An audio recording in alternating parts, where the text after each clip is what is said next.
Buenas tardes y gracias por estar esta tarde aquí con nosotros en el Salón de Caballeros 24 de La Madraza, en esta actividad de la Cátedra de Cómic, en un día desapacible. Bueno, ya nos estamos acostumbrando, ¿no? Llevamos ya la segunda semana, afortunadamente, de lluvias, y agradecer su presencia, como la de Kiko, la de Francisco Saiz de Adana Herrero, porque además en su caso ha tenido que venir el mismo día, porque esta actividad la celebramos dentro del Día del Cómic, que como saben fue ayer, 17 de marzo, se celebró la tercera edición, pero a lo largo de esta semana en diversos puntos de la geografía española se van a seguir desarrollando actividades como esta que tenemos hoy.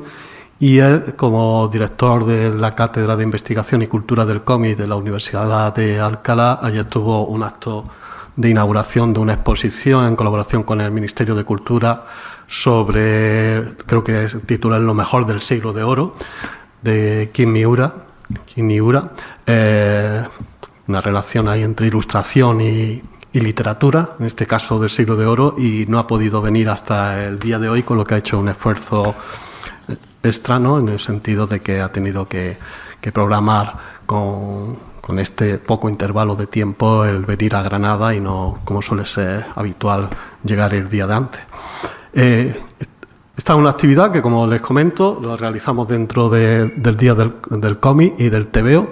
En esta tercera edición otra vez hemos hecho talleres, por ejemplo, el año pasado hicimos con Enrique Bonet y Joaquín López Cruces, ¿no? Y siempre programamos una actividad y forma parte de una de las líneas de trabajo de la cátedra. Una sería la de encuentros con autores, ¿no? La más reciente que hemos tenido en el mes de febrero en colaboración con el CAL, con el Centro Andaluz de las Letras, la de Laura Pérez Bernetti, o anteriormente la que realizamos con Reina Sofía con Daniel Clough, ¿no? Al comienzo de este curso.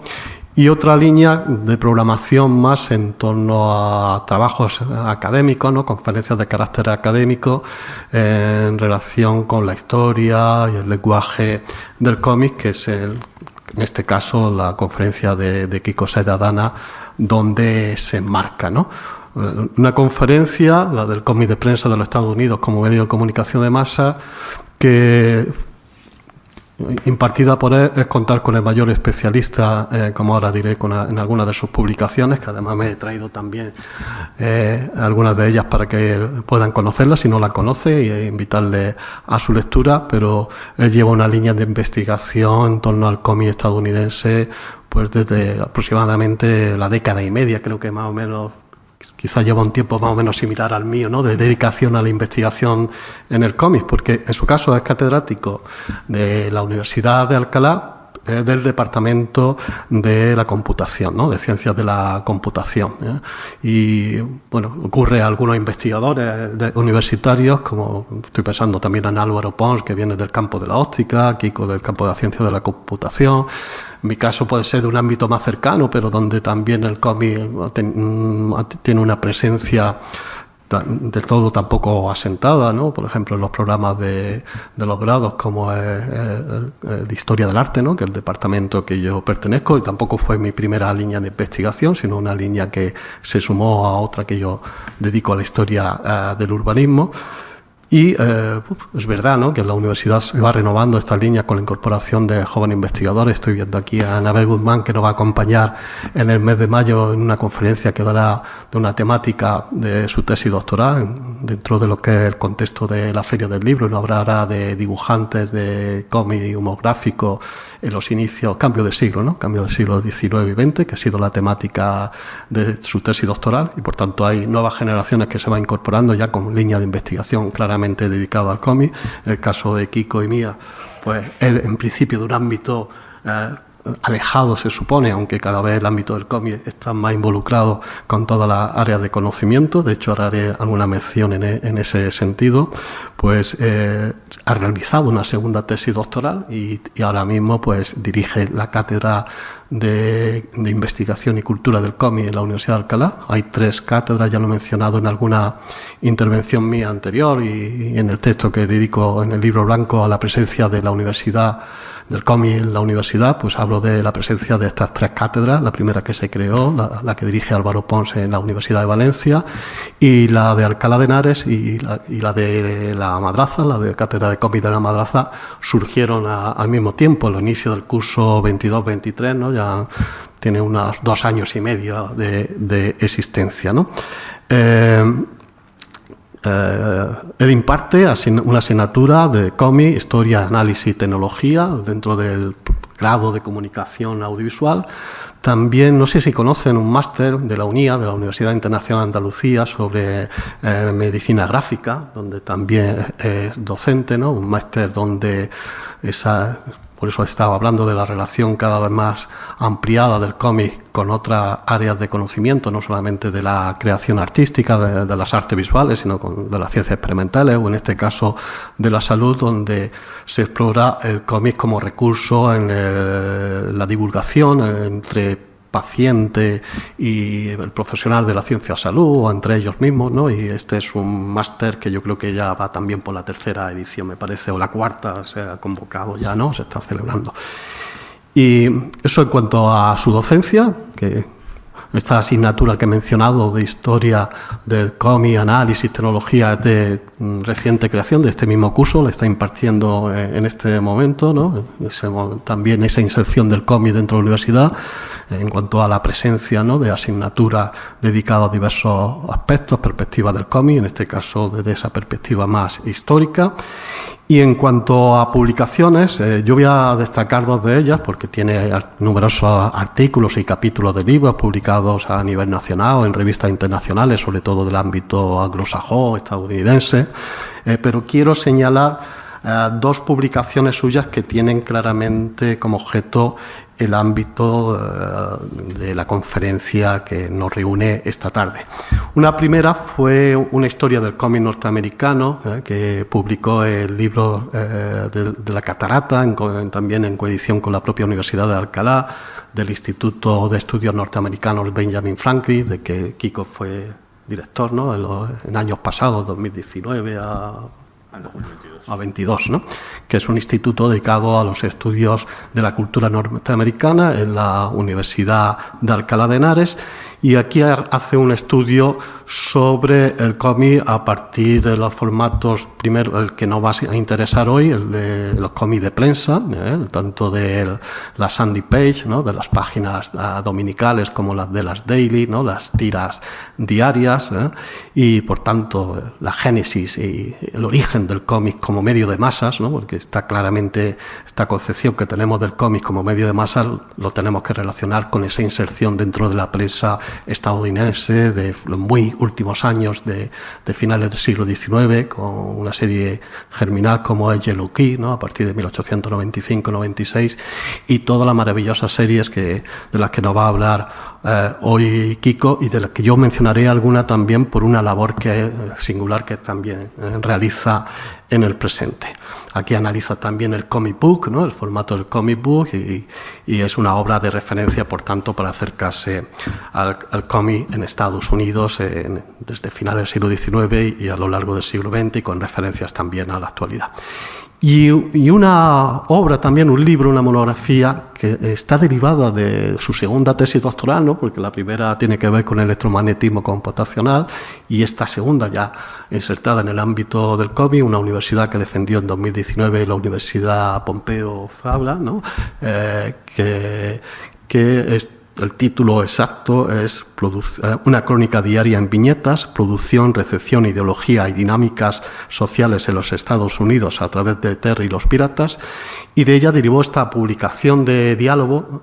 La anterior, esta es de 2021, esta es de 2023, son publicaciones recientes, por tanto, y el título es Milton y los piratas, un ensayo sobre la obra maestra de Caniff, que, como os digo, es una publicación derivada de la propia tesis doctoral publicada por Diablo. Por tanto, como ven, la línea de investigación en torno al cómic que se ha centrado principalmente la trayectoria académica de Kiko Sáez de Arana es, como adelantaba, la de el cómic norteamericano, estadounidense en particular, y en sus diversos formatos, pero con una predilección por el formato del cómic de prensa, el de las Sunday y el de las Daily.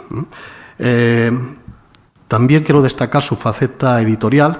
Por un lado, su participación en consejos de redacción de revistas electrónicas que conocen, como TVosfera o Cuco, cuadernos de cómic, del que es director académico. También participa en comités editoriales de revistas españolas, como otra de la Universidad de Zaragoza, ¿no?, la de Neuróptica. Cuco sería las dos, ¿no? Neuróptica, en verdad, en una segunda etapa, porque ha sido recuperada en años recientes, ¿no?, después de una primera etapa en los años 80, dirigida por Antonio Altarriba.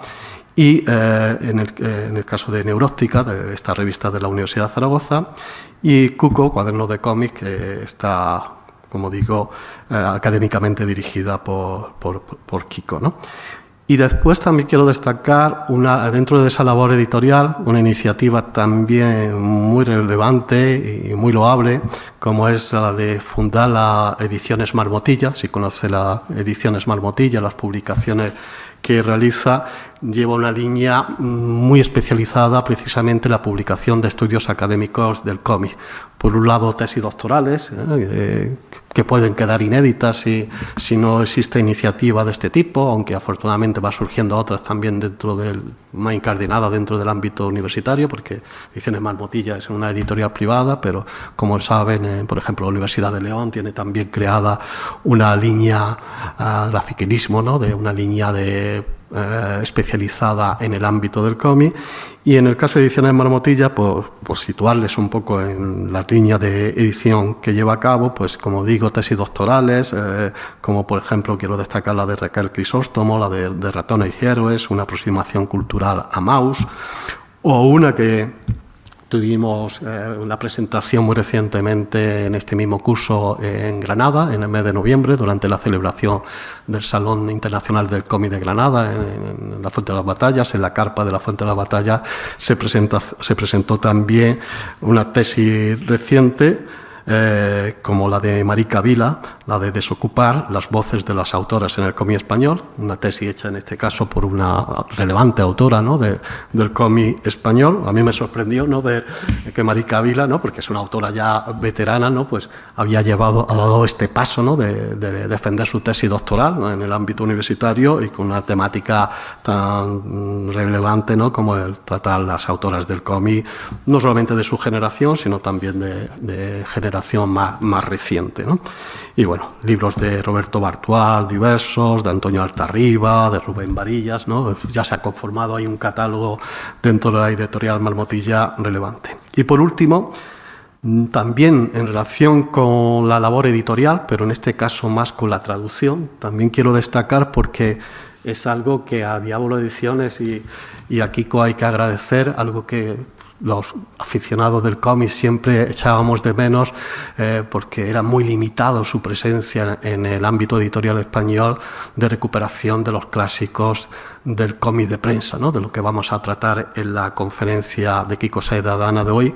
Y él está llevando a cabo, si conocen, si se han acercado y si no lo tienen que hacer, y esta conferencia, para aquellos que no conozcan este ámbito de la creación del cómic, que nos sitúa, como os decía, en los finales del XIX y ya sobre todo en la primera mitad del siglo XX, pues él se está cargando de la labor de traducción del inglés al español, de toda una línea editorial de Diablo, donde están saliendo obras maravillosas como Polly Angel Pals, ¿no?, de Chris Terre, bueno, más recientemente Brigand Father, ¿no?, por ejemplo, también de George McManus, acaba prácticamente a comienzos de este año, ¿no? Yo todavía estoy leyéndolo, todavía estoy disfrutando de las planchas dominicales de Brigand Father, ¿no?, que nos sitúa, bueno, en este caso lo que se ha editado en 1939-40, pero estamos hablando de series que aparecen en las, sobre todo, segunda, tercera década del siglo XX, ¿no?, que algunas de ellas pues ya son centenarias, como estas que estoy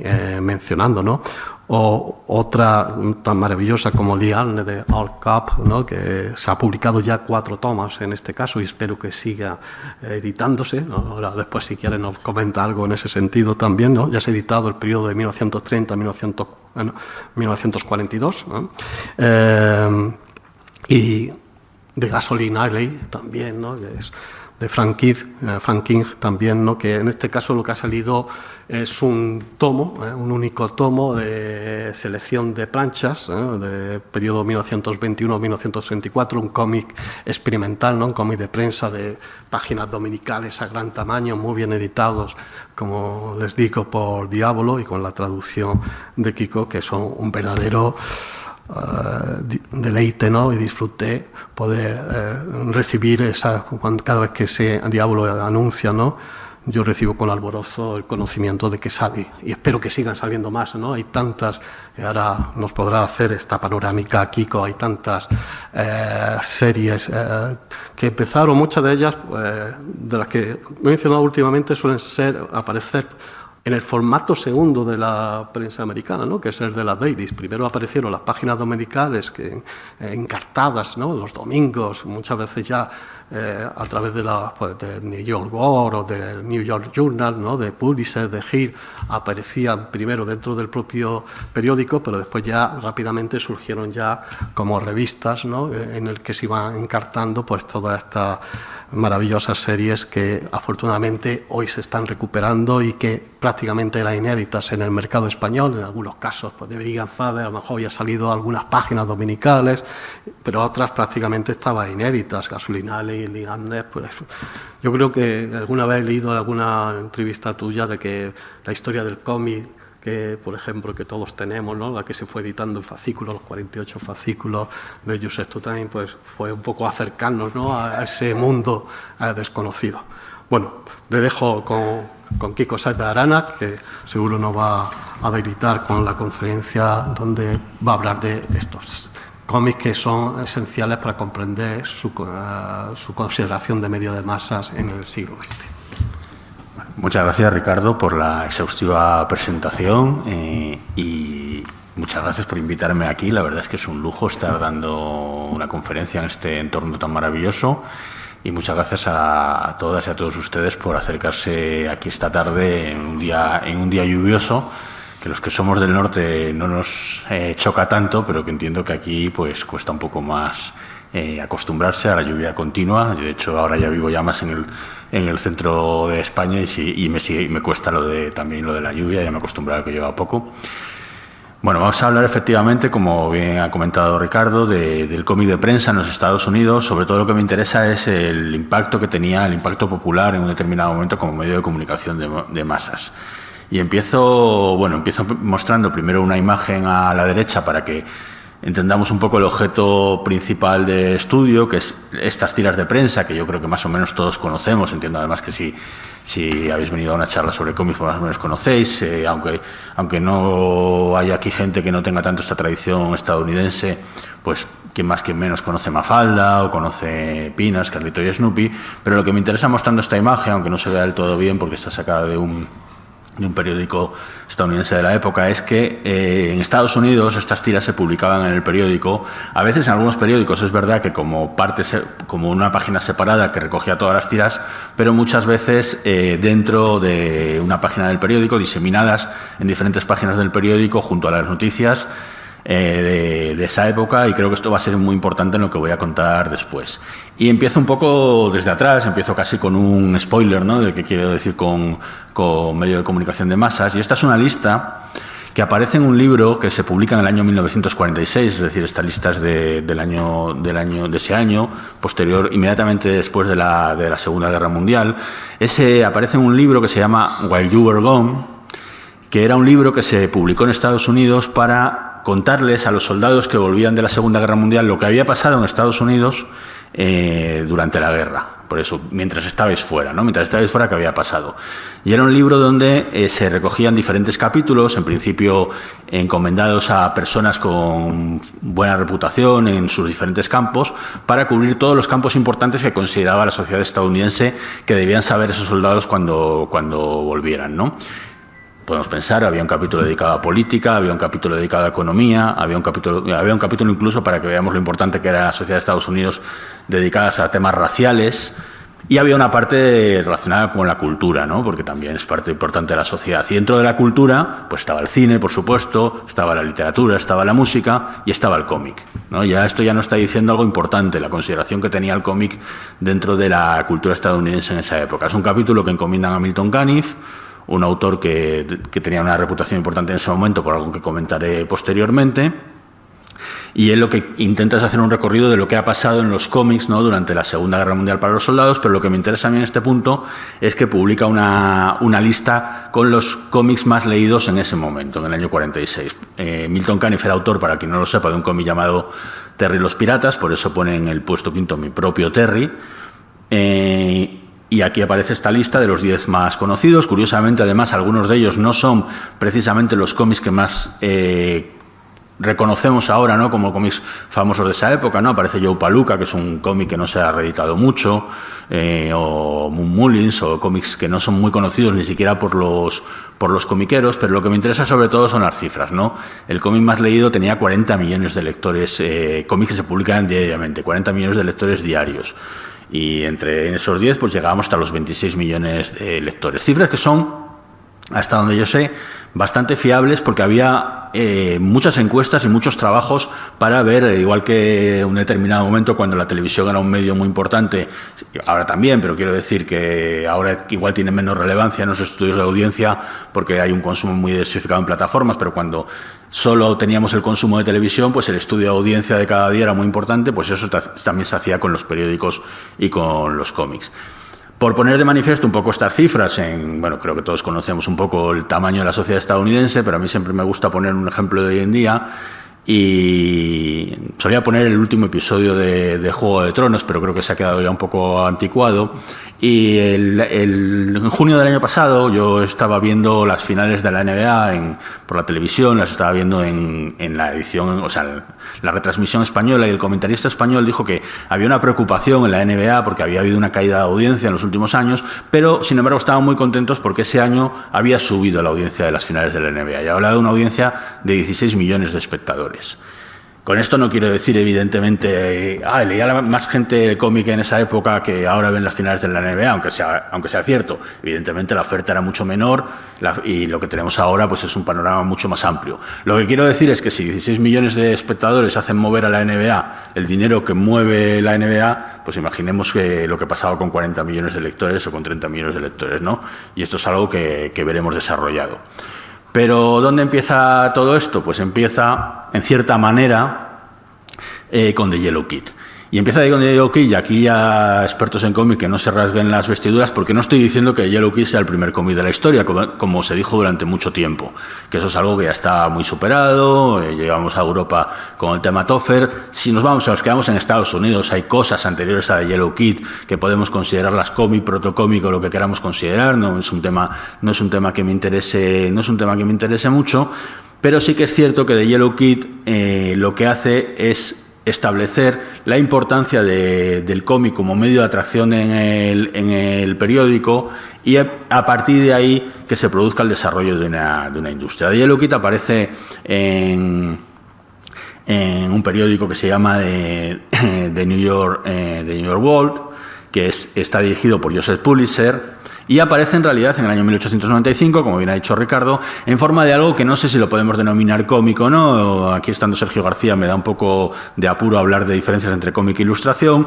pero en todo caso, en ese momento, cuando se consideraba esto del primer cómic, no se consideraba que fuera cómic, unas ilustraciones a todo color, que pertenecían a una serie que se llamaba Joan Sally, y que, bueno, fundamentalmente lo que buscaban era dar un panorama de lo que era una sociedad urbana estadounidense de los suburbios.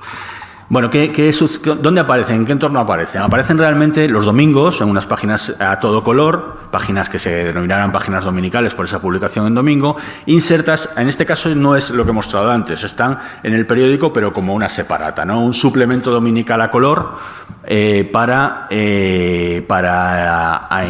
entretener a los lectores y también para formarles o aumentar la alfabetización. ¿Qué se da cuenta Pulitzer en sus periódicos? Bueno, pues que el periódico en ese momento es un medio muy importante, no solo de comunicación, sino un medio de entretenimiento.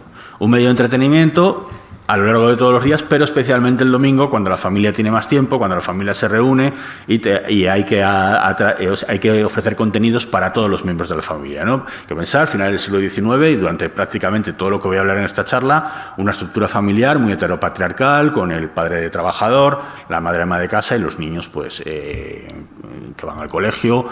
Hablamos ya de familias pues, que consumen el periódico, ¿no? Entonces se da cuenta de que tiene que meter un componente también de entretenimiento en el periódico y aparecen estos suplementos dominicales a color. Para quien no haya visto un periódico en Estados Unidos, son de tamaño enorme, tamaño sábana, y de repente, a finales del siglo XIX, el color era una cosa espectacular, algo realmente, una apuesta muy fuerte, muy cara de producir, porque reproducir color era complicado, cara de producir, pero que parece ser que a Pulitzer le da buenos frutos. Y el periódico de Pulitzer en Nueva York pues era un éxito. Bueno, se ha estudiado recientemente que The Yellow Kid se supone tanto éxito que se hacen adaptaciones teatrales en Nueva York, se publican otros periódicos a lo largo del país, tiene mucho merchandising, porque hay un tema en el que no me voy a meter mucho por cuestión de tiempo, pero ya desde el principio, desde Yellow Kid, estas series empiezan a generar muchos productos derivados. Esto no pensemos que es algo que viene ahora de los superhéroes, nada por el estilo, ya aparecía en este momento. Bueno, aquí entra en escena, aquí tenemos a Pulitzer, del que hemos hablado, aquí entra en escena William Randolph Hearst, otro editor de periódicos, más conocido en general por ser la figura que inspira a Orson Welles para la película Ciudadano Kane, una biografía no autorizada que Hearst no quiso que se estrenara, pero Kane al final la consiguió estrenar, Welles la consiguió estrenar, perdón. Y Hearst estaba en el mundo de la prensa, pero más en la costa oeste, y quiere hacer el desembarco a Nueva York. Y en ese momento lo que hace es formar un nuevo periódico, se llama New York Journal, que quiere entrar a Nueva York, a todo tren, digamos, compitiendo directamente con Pulitzer, un periódico totalmente establecido y estableciendo una competencia fuerte. No quiere desde el principio estar en lo más alto de la prensa neoyorquina. Aquí también debo hacer una salvedad, y es que la prensa en este momento, y no solo en este momento, en general en Estados Unidos, es un fenómeno muy local. Cuando digo la prensa neoyorquina, los periódicos se publican a nivel local. Claro, los de Nueva York son muy importantes desde el principio porque hay mucha gente, pero había periódicos pues en cada ciudad y en cada pueblo en Estados Unidos, y es algo que en cierta manera se mantiene hoy en día. Quiero decir, no solo el tema de los periódicos, sino que si alguien ha viajado a Estados Unidos, si uno, por ejemplo, quiere ver la televisión, dice la cadena, aquí decimos la cadena Fox, ¿no? Porque es famosa ahora por el tema Trump, pero ABC, cualquier otra, lo vemos como un todo. En realidad es distinta la emisión de una cadena de ámbito nacional en Estados Unidos, es distinta la emisión, por ejemplo, en Nueva York que en Los Ángeles, por motivos muy sencillos. Hay 3 horas de diferencia. Por ejemplo, las noticias. Si tú quieres emitir las noticias en directo a las 8 de la tarde, no puedes poner las mismas noticias en Nueva York que en Los Ángeles, porque cuando es a las 8 de la tarde en Nueva York son las 5 en Los Ángeles. Entonces eso hace que tengan un condicionante local, y esto es importante marcarlo en este punto. Como digo, Nueva York obviamente siempre un mercado grande, Hearst desembarca ahí a tope y dice, pues ¿qué hacemos cuando cualquier modelo de negocio, no solo los periódicos, cuando queremos competir? Pues fichar a los mejores, y si pueden ser de la competencia, pues mejor. ¿Qué es lo que hace Hearst? Hacer una oferta a los principales agentes de producción del periódico de Pulitzer. Cuando digo esto, pues lo que podemos pensar en un periódico, ¿no? Tenía mucho componente gráfico, creadores gráficos, pero por supuesto articulistas, columnistas, periodistas, todo lo que se nos pueda ocurrir asociado a un periódico. Y por supuesto también los dibujantes de ese suplemento dominical. Es decir, ya se consideraba que el suplemento dominical era muy importante para captar lectores. Y a uno de los que hace esa oferta es a Richard Outcault, que es el creador de The Yellow Kid que hemos mencionado antes. Entonces le ofrece la posibilidad de llevarse su personaje a los periódicos a su periódico, al New York Journal, Outcal, que bueno, pues le debió hacer gracia la oferta, ¿no? Pero parece que era una oferta económica importante, pues acepta la oferta y decide llevarse el personaje de Yellow Kid.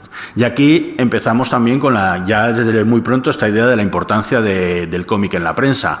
No solo Hearst ha hecho la oferta a Outcal entre todas esas estrellas del periódico de Pulitzer, sino que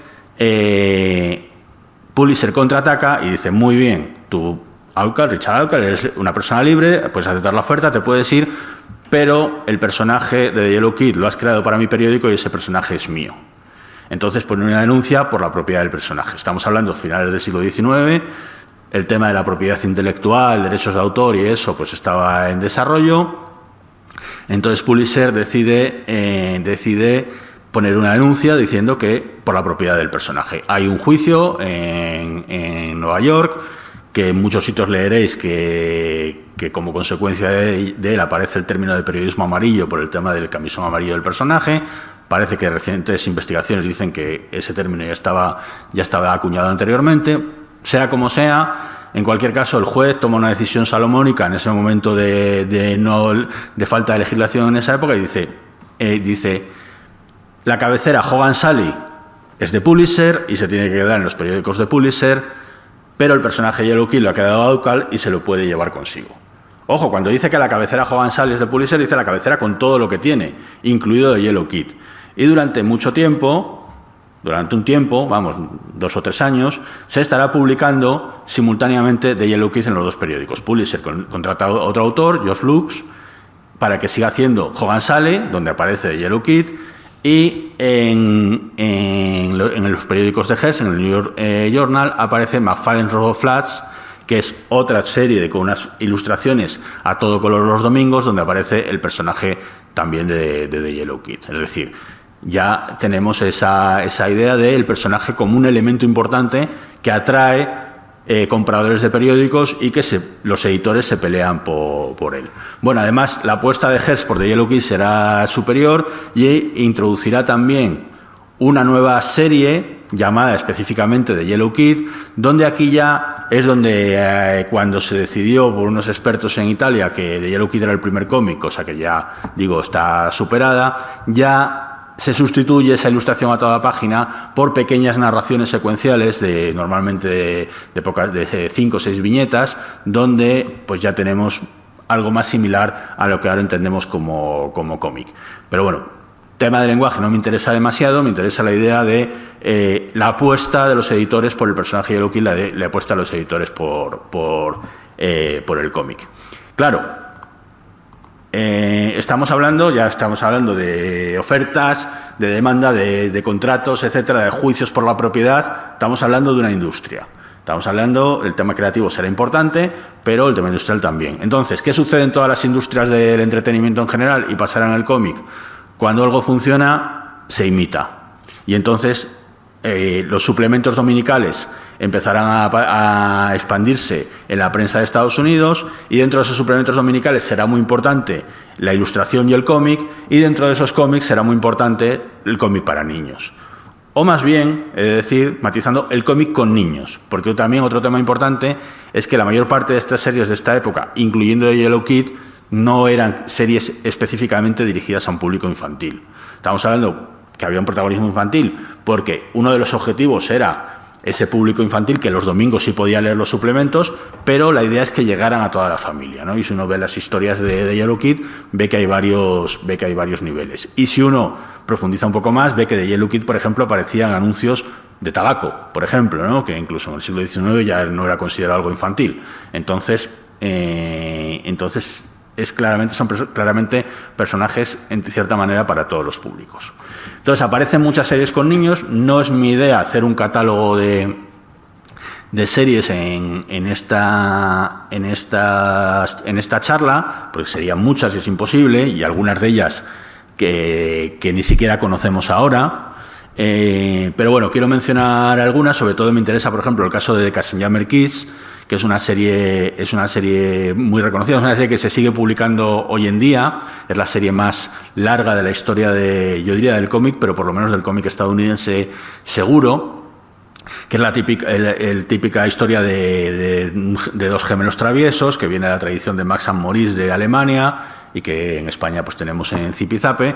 Es un caso muy interesante, aparte de por la calidad de Yellow Kid, de Katzenjammer Kiss, creada por Rudolf Dirks, porque también se produce un fenómeno similar. En un determinado momento, aquí es al revés, Pulitzer el que le roba a Rudolf Dirks a Hearst, y entonces, por esa decisión salomónica, de Katzenjammer Kiss se sigue publicando en los periódicos de Hearst con otro autor y se tiene que crear una nueva serie, The Captain and the Kids, de Rudolf Dirks, que es exactamente lo mismo, los mismos personajes, pero con otro título, ¿no? En cierta manera, también es importante porque ya nos está anticipando un tema en el que, bueno, luego si queréis en las preguntas igual podemos desarrollar un poco, pero que es complejo, que es el de las propiedades intelectuales en Estados Unidos, ¿no? Supongo que aquí todo el mundo ha oído esa idea de que Mickey Mouse estará en dominio público, pero nosotros no le podemos poner, no podemos crear un corto con el personaje de Mickey Mouse de esa época, pero no le podemos llamar Mickey Mouse en el título. ¿Por qué? Porque Mickey Mouse es una marca registrada, ¿no? Pues aquí ya se empieza a mostrar esa cuestión. Bueno, como digo, muestra la idea de proliferación de productos derivados o similares por el éxito que tienen estas series y lucha entre editores para conseguir los mejores autores. Bueno, hay más series con niños. Buster Brown será otra serie que hará Outcall, el creador de Yellow Kid posteriormente. Nisi de Newsboy, he puesto dos por poner algún ejemplo, pero bueno, en este caso me interesa porque es una de las primeras creaciones de George McManus, que ha mencionado antes Ricardo, creador posterior de Bringing Up Father, que será una serie muy, muy importante. Como digo, muchas series protagonizadas por niños, en las cuales me quiero detener en dos por su importancia y también porque nos muestran un poco lo que era la importancia del cómic de prensa en ese momento, ¿no?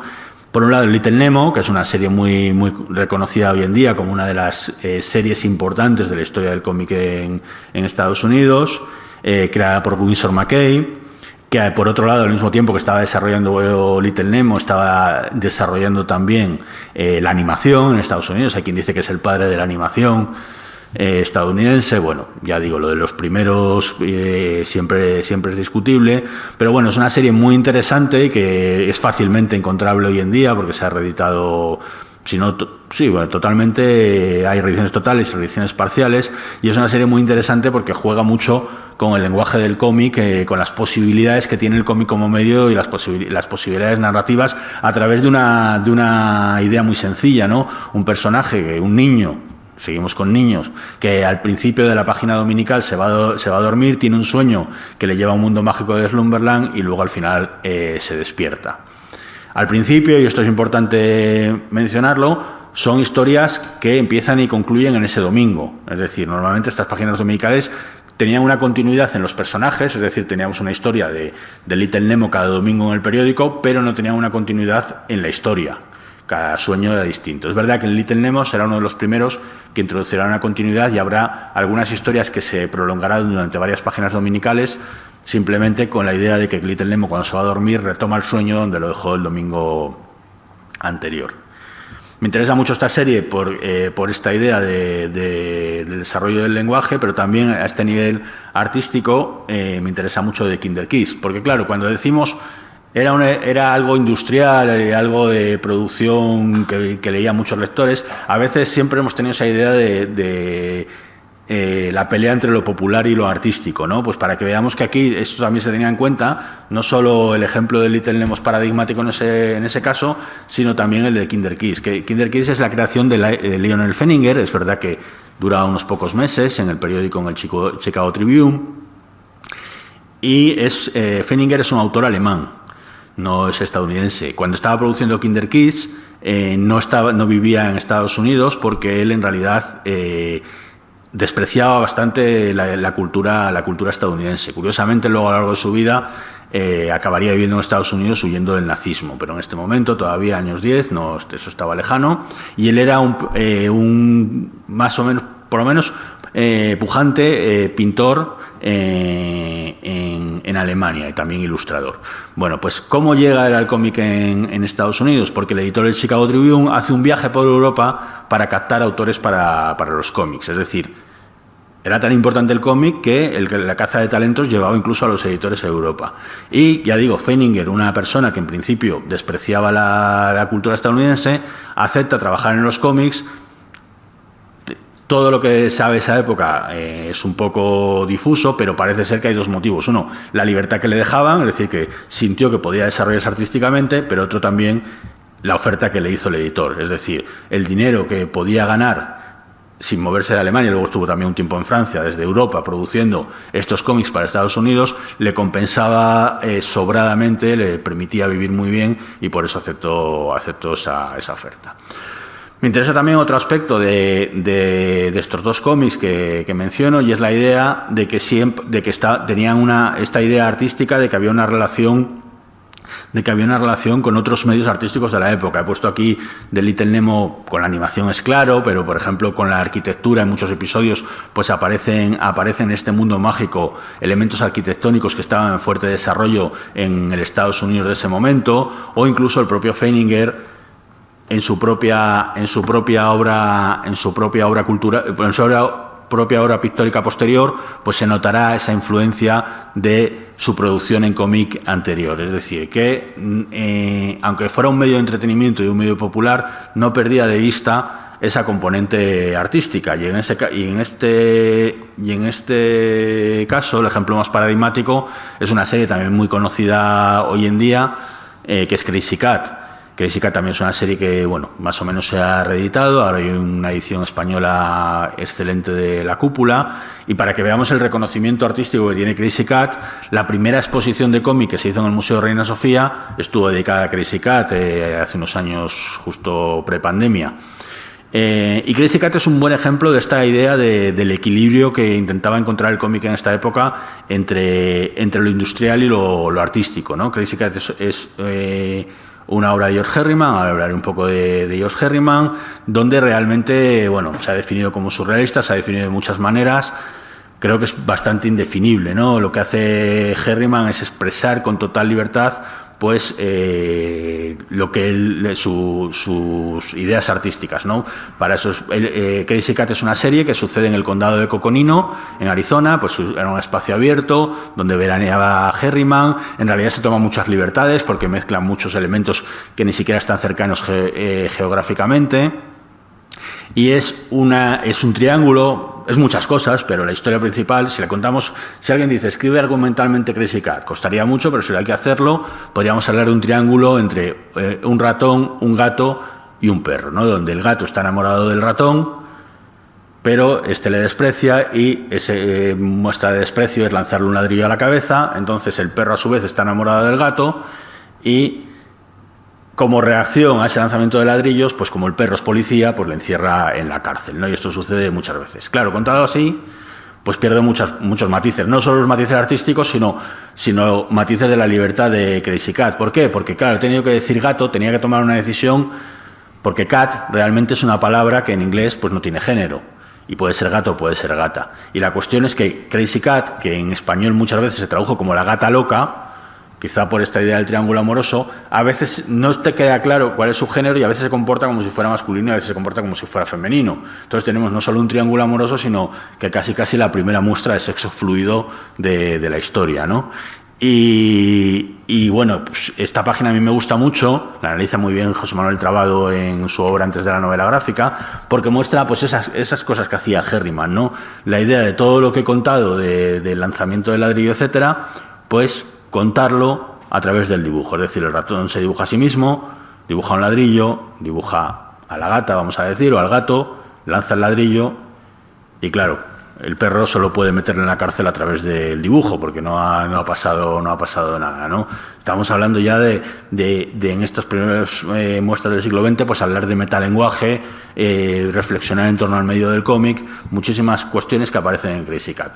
Me interesaría mucho hacer un análisis profundo de Crazy Cat a nivel artístico, no sé si sería la persona más adecuada, pero en esta charla me interesa la cuestión de que quería resaltar estos valores artísticos, porque curiosamente Crazy Cat era muy reconocido artísticamente. Hay un libro de esa época que se llama The Seven Lively Arts, las 7 artes vivas, que habla de las nuevas artes que se desarrollan en Estados Unidos en ese momento, e introduce el cómic e introduce Crazy Cat. Se habla también de que Picasso era un enamorado de Crazy Cat y hacía que le enviaran o que le trajeran amigos suyos que viajaban a Estados Unidos las tiras de las páginas de Crazy Cat, pero también se sabe con cierta certeza que Crazy Cat no era un éxito popular. Crazy Cat se mantiene durante más de 30 años publicándose porque William Randolph Hearst, este editor del que hemos hablado antes, entendía, primero, parece que le gustaba mucho Crazy Cat, segundo, entendía que Crazy Cat le daba un reconocimiento artístico al cómic que publicaba en sus periódicos. Y entonces él protegía el trabajo de Herriman,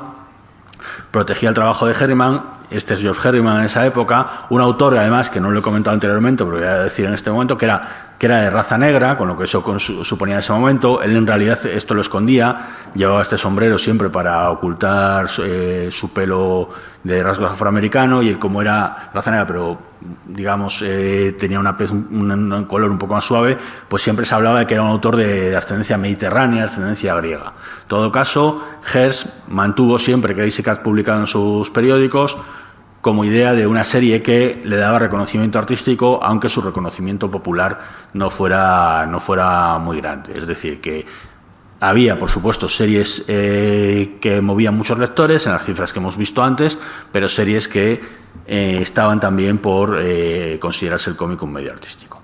En todo caso, fundamentalmente lo que movía a la industria era el éxito de estos suplementos dominicales.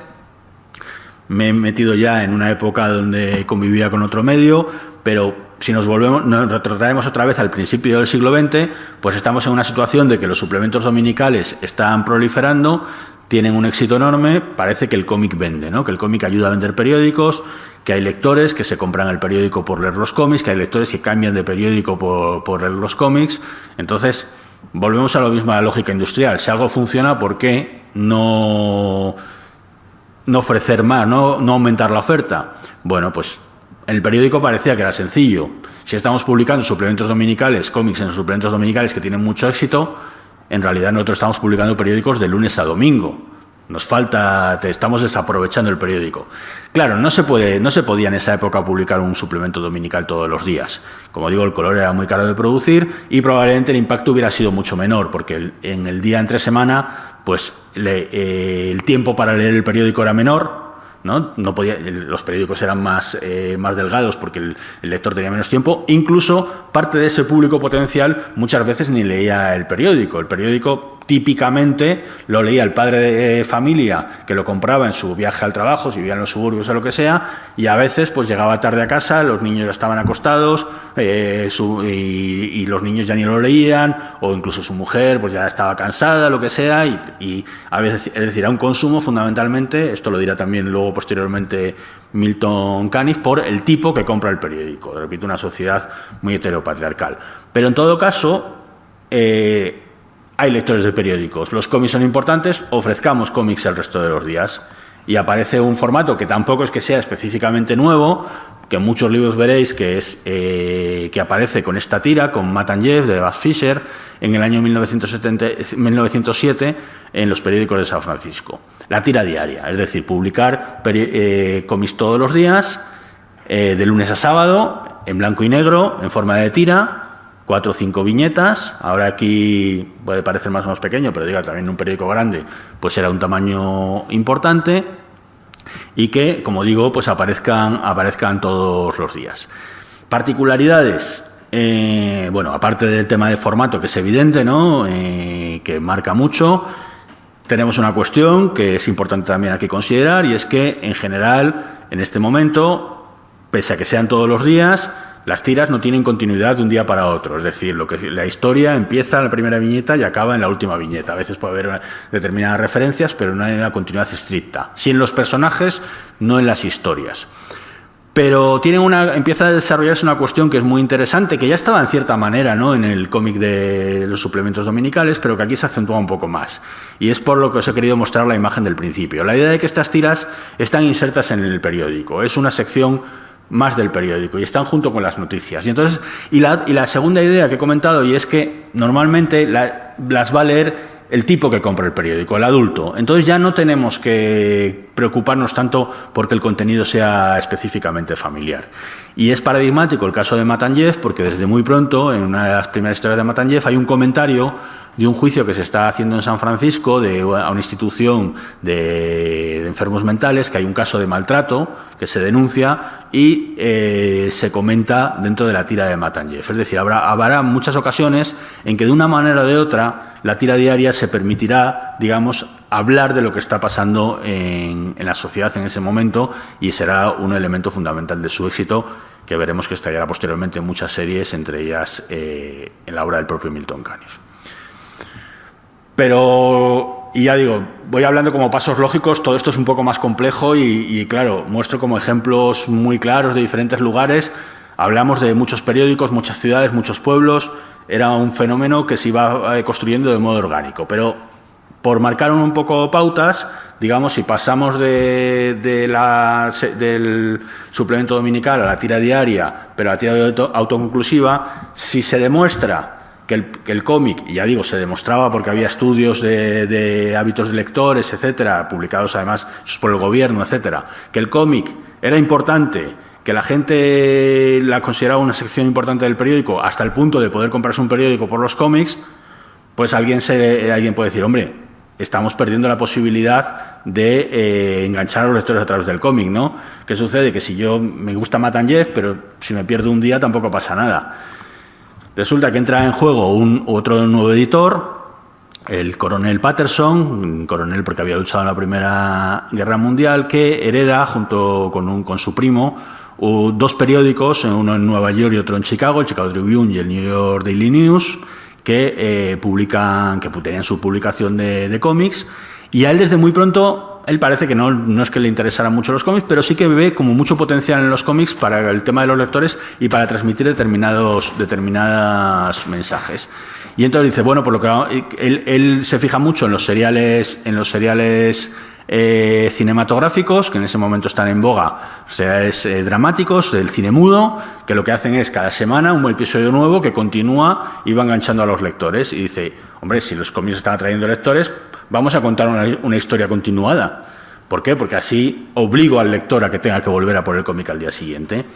Y esto lo experimenta en una serie, o lo empieza a experimentar en una serie que se llama The Gams, que ahora es prácticamente desconocida, pero que es muy importante en la historia del cómic, precisamente por esa continuación serial. The Gams era la historia de una familia americana, porque otra de las cuestiones que trae la tira de prensa, esta idea de la publicación diaria, es la posibilidad de contar la cotidianidad.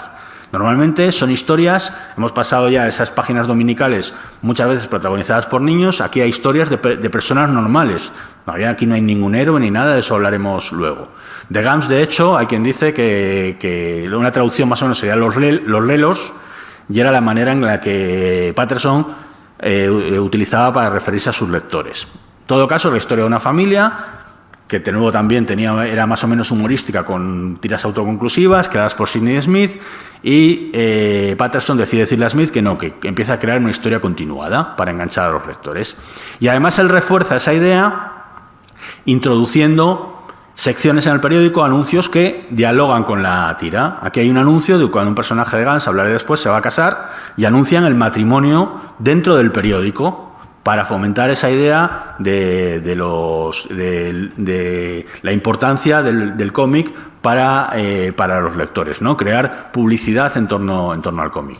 Fijaros, esto era efectivo, y volvemos al tema del medio de masas, entramos ya en dinero. No he hablado mucho de dinero hasta ahora porque se habla de la oferta esa que se ha dado Cole, pero hasta donde yo sé no se habla de cantidades. Aquí tenemos una de las primeras veces que se menciona en la prensa las cantidades que se les pagaban a estos dibujantes de prensa. Sidney Smith, este creador de Gams, fallece pronto en un accidente de coche. Parece que le gustaban los coches rápidos para la época, en los años 30, después de firmar un contrato de $1 millón para realizar The Gams. $1 millón en 5 años, $200.000 al año, principios de los años 30. Creo que no estaría mal incluso para un autor de cómics hoy en día, ¿no? $200.000 al año, pero en ese momento Sidney Smith cobraba 200.000, o hubiera cobrado, si no se hubiera estrellado con su coche, $200.000 al año por la producción de The Gams. lo que comentaba antes, ese número de lectores, pues evidentemente movía dinero y los autores también recibían parte de ese dinero. Ejemplos de esto, y aquí voy a entrar en territorio spoiler para algo publicado en 1929, ¿entienden? Espero que no consideréis muy grave. Esta historia de que hablaba del personaje que se iba a casar. Bueno, esta historia viene de una historia muy conocida, de hecho la única que se ha reeditado de The Gams en inglés, que se puede encontrar, que es La muerte de Marigold, que si leéis inglés os la recomiendo enormemente, que es una historia, contada así es un culebrón absoluto. Es dos chicos jóvenes que están enamorados, pero entra un tercero, un poco mayor, un otro hombre, que está enamorado también de la chica, pero que no tiene muy buenas intenciones, y para conseguir a la chica lo que hace es crea una trama para que culpen al chico de un robo, ¿no? Entonces él al principio tiene que huir porque está culpado del robo, luego le regresa, le meten en la cárcel, etcétera. Bueno, ahí todo esto se desarrolla durante todo un año. Al final todo se resuelve, se descubre la verdad, bueno, no voy a entrar en los detalles.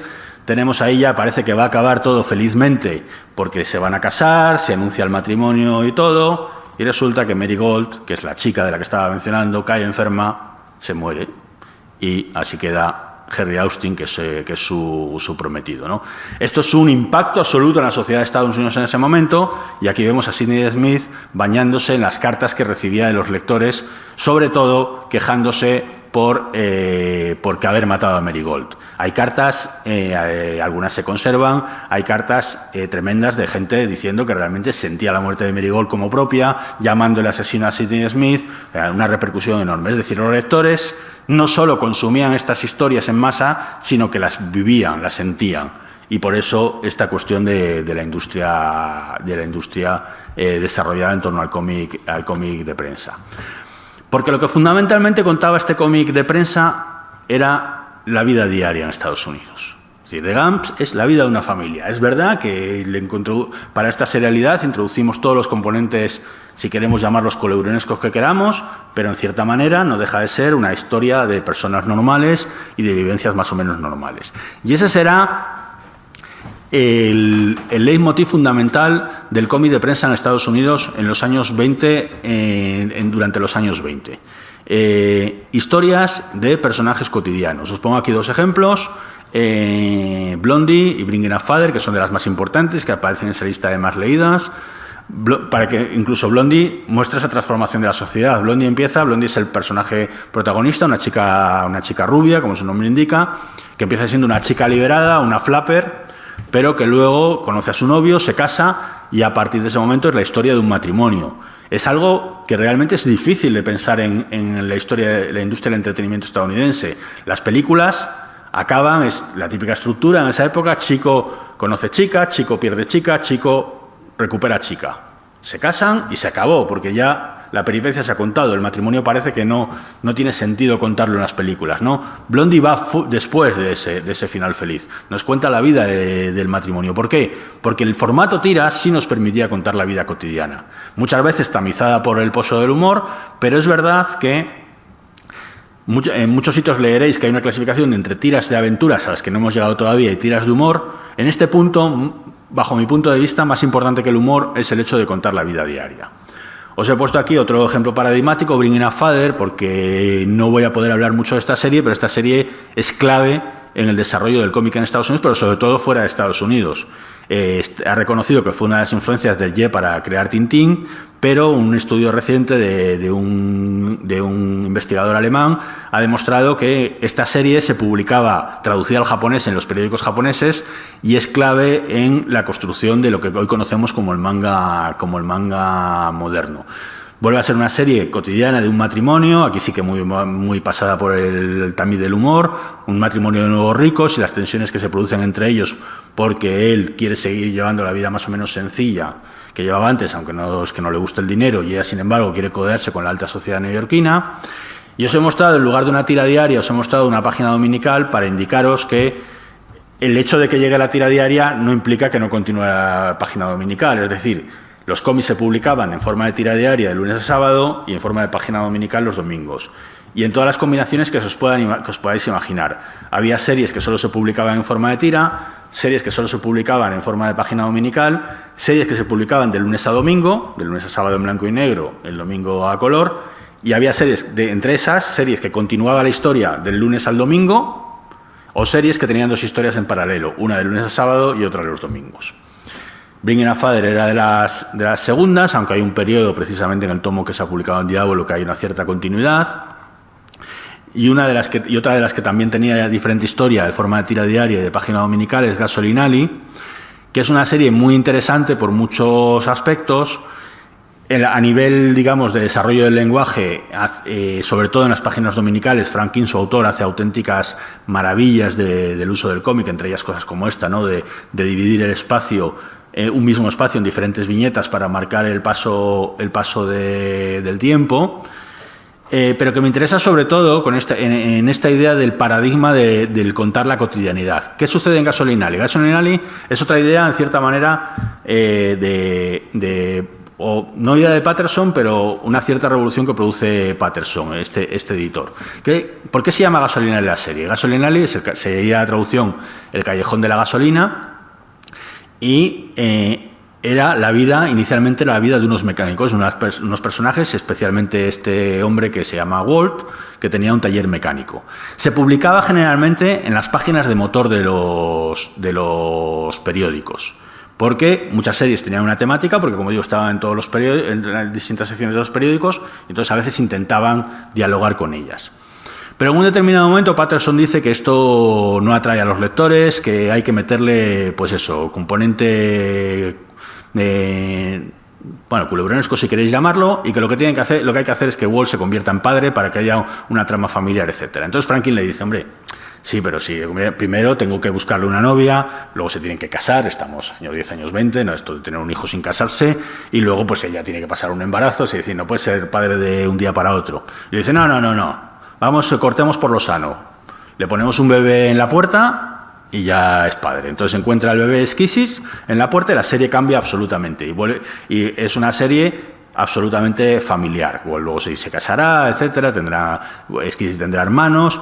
Pero lo más interesante es que a partir de ese momento de que encuentra a Esquisis, la serie empieza a experimentar una cuestión que será prácticamente única en las tiras de prensa. Y es que el tiempo sucederá paralelo en la serie y en el lector. Es decir, que cuando ha pasado un año para el lector, cuando se ya han publicado un año de tiras, Esquisis cumple un año. Luego cumplirá 2 y así sucesivamente, y por eso en estas series ya le vemos como niño y luego como adolescente, y veremos qué pasa posteriormente, más adelante, ya en la época de la Segunda Guerra Mundial. Se había producido también otro fenómeno en este momento dentro de la prensa estadounidense, y es que he hablado antes de que la prensa era un fenómeno local. Cuando he hablado de series como, por ejemplo, Yellow Kid, aparece en Nueva York, no significa que solo se leyera en Nueva York. Normalmente había acuerdos entre periódicos que compartían series y eso está demostrado. Pero no estaba esto estructurado. A partir de un determinado momento, a principios del siglo XX, aparecen las llamadas agencias de prensa. ¿Qué son las agencias de prensa? Las agencias de prensa simplemente, aquí tenemos la agencia EFE en España, agencias para compartir contenido, ¿no? Digo, vale, es un fenómeno local, es decir, en Nueva York quiero contar las noticias de Nueva York, en Kansas las de Kansas, pero también me interesa lo que pasa a nivel nacional. Si yo tengo un periódico en Nueva York, probablemente pueda tener un periodista en Washington que me cuente las noticias, pero si yo tengo un periódico en un pequeño pueblo de Oklahoma, va a ser un poco más difícil. Entonces, las agencias lo que hacían era crear contenidos que eran válidos para todos los periódicos y podían compartirse entre ellos, ¿no? Y entre ellos estaban los contenidos, digamos, de noticias, pero también había contenidos de entretenimiento. El entretenimiento, en principio, un crucigrama puede estar en un periódico en diferentes lugares y puede ser el mismo. ¿Y para qué vamos a pagar diferentes personas a hacer el crucigrama, no? Si lo paga la agencia y luego se lo cobra a todos los periódicos, pues es mejor para todos. Y entre eso estaban los cómics. De repente, los cómics ya no se empiezan a producir por periódicos específicos, sino que en general se producen a través de las agencias que se distribuyen en diferentes lugares del país. De tal manera que aumenta mucho ese número de lectores y ya tenemos las series a lo ancho de todo Estados Unidos. Con una particularidad, siguen siendo importantes para vender. Es decir, que cuando se establecían contratos, por ejemplo, yo quería publicar Gasoline Alley, yo tengo un periódico en Miami, quiero publicar Gasoline Alley. En el contrato decía, yo firmo publicar Gasoline Alley, pero además que ningún otro periódico de Miami pueda publicar Gasolinari. Es decir, los periódicos por una zona geográfica tenían la exclusiva sobre las series.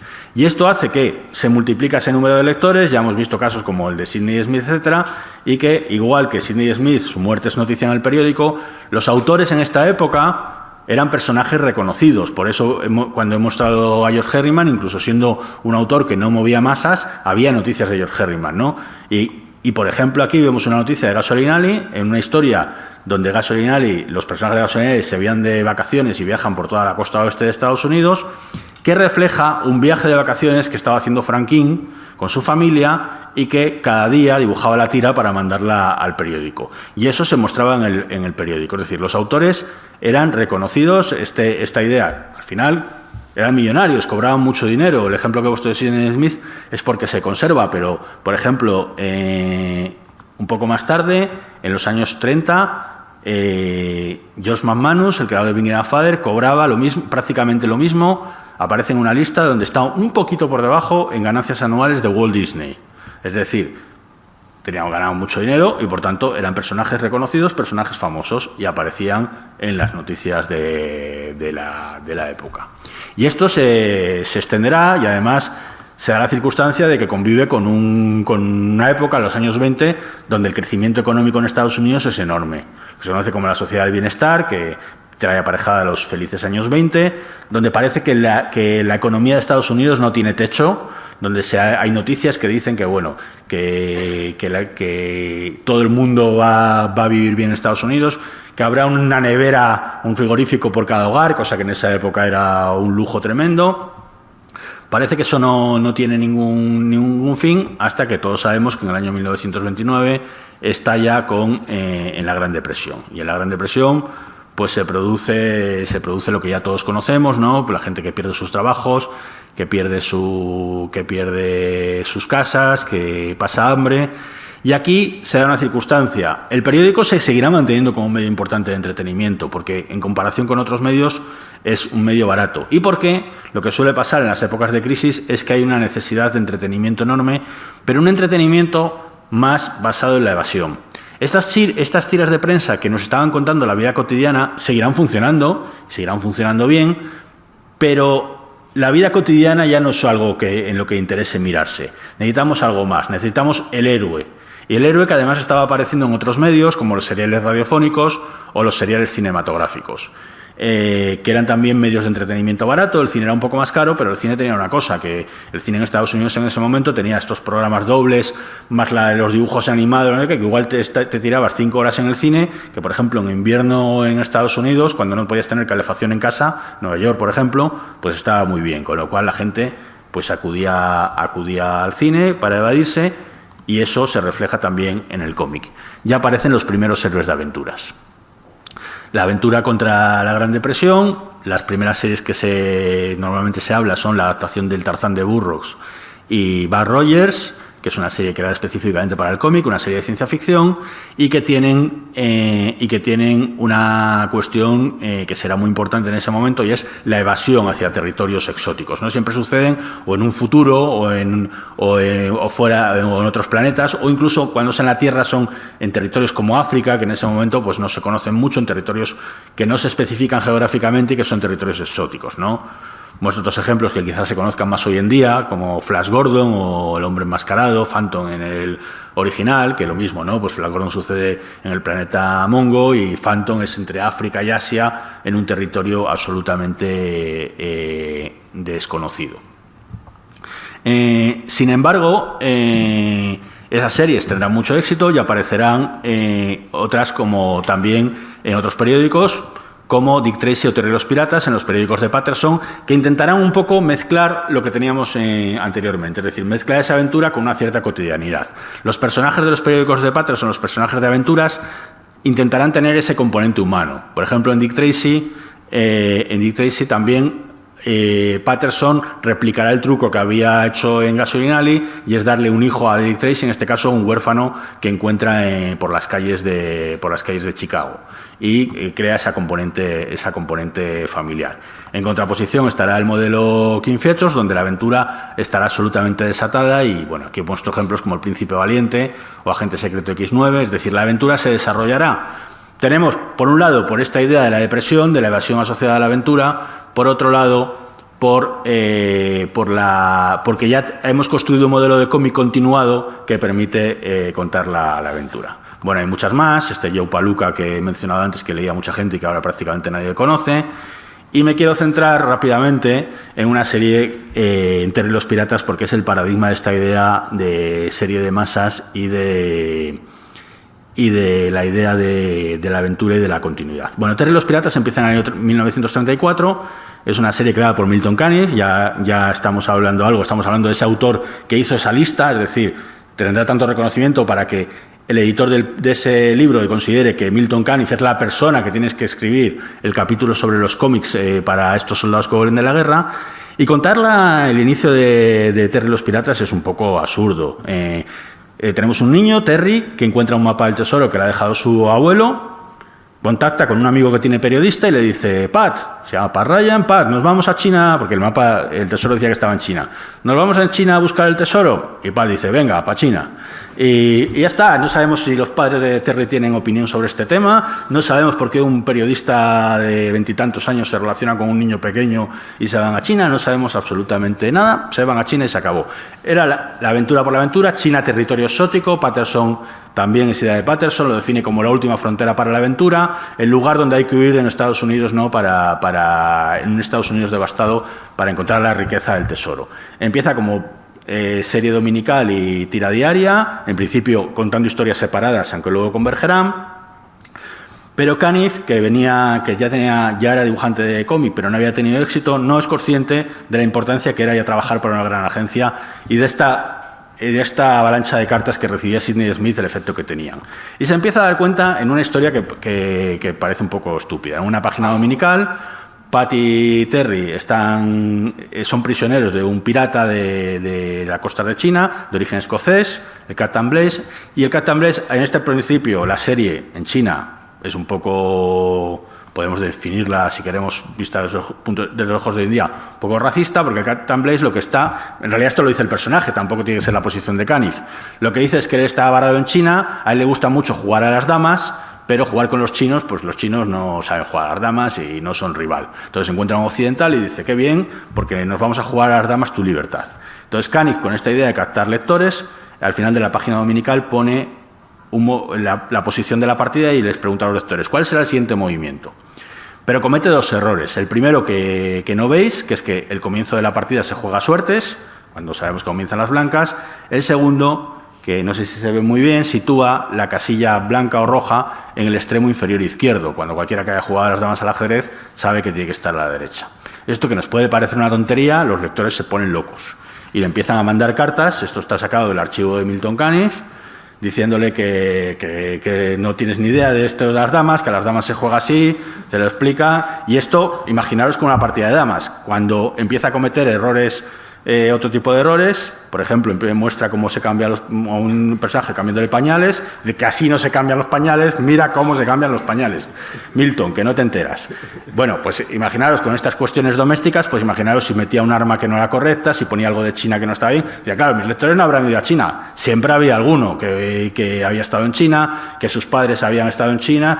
Y le decían que le mostraban posibles errores. Entonces él se empieza a obsesionar con esta idea de que el lector es importante y que la serie, la realidad es importante, y empieza a documentarse. Y empieza claro, ¿cómo se va a documentar? Años 30, no puede viajar a China en ese momento, y lo que se basa en la biblioteca, y empieza a consultar revistas pues como National Geographic, que ahora nos puede parecer, pues qué tontería, eso lo sabríamos todos. No, claro, estamos hablando de muchos millones de lectores en ese momento. En este momento la serie de Caniff tendría unos 20 millones o así de lectores. El National Geographic lo leían alrededor de 100.000 personas en Estados Unidos en ese momento. ¿Por qué? Porque el periódico costaba 10 centavos, el National Geographic costaba $1 y pico. porque se editaba con buen papel, a color, etcétera. Entonces, en la época de la depresión no era un medio masivo. Entonces, el hecho de que Caniff estaba transmitiendo algo que solo tenían acceso una pequeña parte de la población a toda la población. Incluso en los personajes intenta ya mostrar un humanismo mayor con los personajes chinos. Yo siempre digo lo mismo, no es que la serie se convierta en una serie realista. Si yo no soy un experto en China, pero estoy seguro que tiene muchos problemas alguien que conozca la China de esa época. Pero sí que consigue crear en los lectores la percepción de realismo. La idea de que lo que está contando es realista. Y esto estalla totalmente cuando Japón invade China en el año 37, el año 39, previo a la entrada de Estados Unidos en la guerra, en Pearl Harbor. Está ya la guerra chino-japonesa, y en esa idea de que tengo que contar la realidad, pues lo que hace Caniff es introducir a los personajes en la guerra, lo cual no es ninguna tontería en ese momento. En un Estados Unidos neutral, él muestra la guerra entre China y Japón y toma partido por los chinos. Fijaros si era importante que él no menciona a los japoneses en ningún momento en ese punto. Habla de los invasores. Es verdad que aparece una bandera con el sol naciente, con lo cual tampoco era muy sutil, pero no dice la palabra japoneses. Y hace una cosa que en ese momento era problemática, y es tomar partido por los chinos, pero además de una manera que ya hace entender que por lo menos había avanzado un poco en el entendimiento de lo que estaba sucediendo. Porque no hace que los americanos sean los líderes en esa guerra. Los líderes son los chinos. Y, por ejemplo, hace una cosa que no se ve en el entretenimiento estadounidense en ese momento, y es poner a un personaje que ya había creado anteriormente, una reina pirata china, como líder de la resistencia china. Es decir, no solo era de nacionalidad china ella, sino que era mujer. Y los personajes americanos son secundarios que la ayudan, pero están ayudando a los chinos en ese momento. Por supuesto, todo esto basado en la documentación e intentando siempre mostrar una comprensión hacia lo que estaba sucediendo, mostrando episodios, por ejemplo, en el que Terry es capturado por los japoneses porque está herido, y es un médico japonés el que le cura, es decir, mostrando que realmente, había malos y buenos, pero que entre los personajes individuales había un cierto humanismo. Esto consigue acentuar esta sensación de realismo, acentuada por esta idea de los periódicos creando material adicional. En un episodio determinado, Caniff muestra a un soldado alemán con un soldado japonés, con un soldado italiano, antes de que se firme el pacto tripartito entre los tres países. ¿Por qué? Porque le decía, yo me estaba documentando, me parecía que eso podía pasar, lo puse porque era una historia de ficción. Si no hubiera pasado, no pasa nada, era una historia de ficción. Pero claro, en la realidad pasó. Los periódicos lo aprovecharon y noticias de Terry adelantó la colaboración entre los japoneses y los nazis. Los periódicos estaban diciendo, si quieres saber lo que está pasando en China, lee Terry, que es el que te lo va a contar, a veces incluso antes de que pase en la realidad. Se crea esa idea, esa sensación de realismo, y una investigadora de los años 80 dice esta frase precisamente en esa historia de los cómics de Tutain: para muchos americanos fue Terry los piratas y no el bombardeo de Pearl Harbor lo que mandó el camino hacia la Segunda Guerra Mundial. Empiezan a llamar a Caniff para dar charlas sobre China en Estados Unidos. Había asociaciones que, aunque Estados Unidos no estaba en guerra, querían que Estados Unidos apoyara a los chinos, ¿no? Igual que hubo asociaciones a favor de la República de la Guerra Civil Española. Pues esas asociaciones le pedían artículos a Caniff, le pedían charlas a Caniff. Caniff se convierte en la referencia en lo que está sucediendo en China en ese momento. Y esto está ya en otro episodio que, curiosamente, de nuevo va a ser spoiler, pero año 1941, que es la muerte de Raven Sherman, que en cierta manera continúa esa idea de la muerte de Mary Gold. En un determinado momento, Caniff introduce un personaje que es Raven Sherman, un personaje femenino, que es una mujer que está en ayuda humanitaria en China para proteger a los huérfanos que se quedan de la guerra en China. Crea un centro para esa protección a los huérfanos, que refleja algo que estaban haciendo algunos misioneros y misioneras estadounidenses. Este personaje había sido introducido en los años 40 y a finales de 1941 resulta que hay un episodio donde hay una escena de acción y Raven Sherman es atropellada por un jeep conducido por un soldado alemán. ¿Qué sucede? Bueno, Caniff hace algo muy interesante desde el punto de vista narrativo, utilizando la estructura de tira diaria. Al final de la semana, Raven Sherman es atropellada y entonces nos plantamos en el lunes, teniendo en cuenta que Raven Sherman está ahí herida, parece que va a morir, no va a morir, y prolonga la agonía durante toda la semana, de manera que Raven Sherman no muere hasta el viernes, y es enterrada el sábado. Es decir, está manteniendo esa idea, la tensión en el lector día tras día de Raven Selman va a morir o no va a morir. Bueno, cuando Raven Selman muere es el escándalo absoluto, noticias en los periódicos reflejando que los lectores le llamaban asesino, noticias en periódicos que no publicaban Terry y los Piratas, porque los que publicaban Terry y los Piratas era lógico, ¿no?, para promocionar la serie, funerales en el país, equipos deportivos de béisbol que salían con crespones negros, cartas de los lectores quejándose. Hay cartas en el archivo con una carta que dice: la muerte de Raven Selman y la muerte de mi mejor amiga sucedieron la misma semana y no sé cuál me dolió más. Cartas estas de condolencia, las típicas postales que utilizan los estadounidenses, cartas dirigidas a Duke Hennick. Duke Hennick era este personaje que era la pareja de Raven Selman. Raven Selman muere en sus brazos. Claro, si yo había cartas de queja, pero cartas de condolencia. Si yo voy a mandar condolencia, no se la va a mandar a Milton Caniff, se la mandó a Duke Hennick, que era el que está ahí sufriendo el asunto, ¿no? Se produce ese efecto hasta el punto que Milton Caniff tiene que ir a la radio a explicar por qué había matado a Raven Selman, y dice: bueno, si mi serie es reconocida porque lo que está contando es la vida de los personajes, la vida incluye la muerte, y tengo que incluir la muerte en la serie. Claro, cuando ya esto da la casualidad de que la muerte de Raven Selman se publica a principios de diciembre se publica en octubre de 1941, un poco antes del bombardeo de Pearl Harbor.